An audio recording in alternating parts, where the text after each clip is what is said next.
Kindergarten Quarter Week.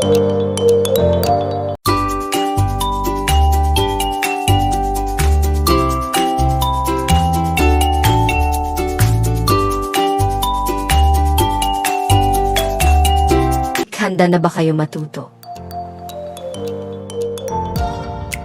Kindergarten quarter is a week, is a day, apat matatag.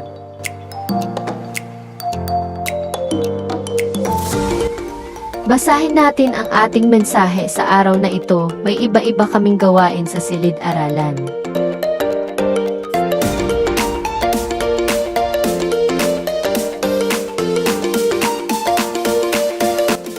Unang tanong, ano ang mga gampanin sa silid-aralan?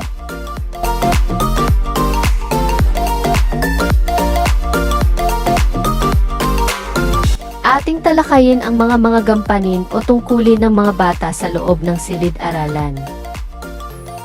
1. Tagalinis, cleaner. 2. Tagapagpaalala, timekeeper.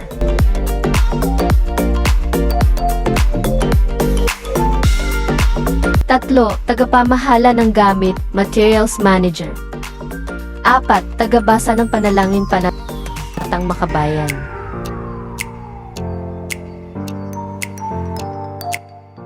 5.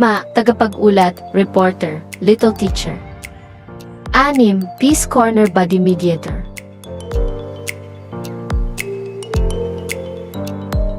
7. Attendance checker. 8. Tagapag-ayos ng bulletin board.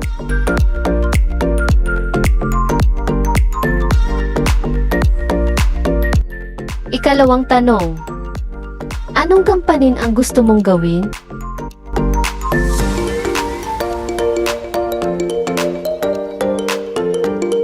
3. Tanong, mahalaga ba na ang bawat isa ay may gampanin? Bakit?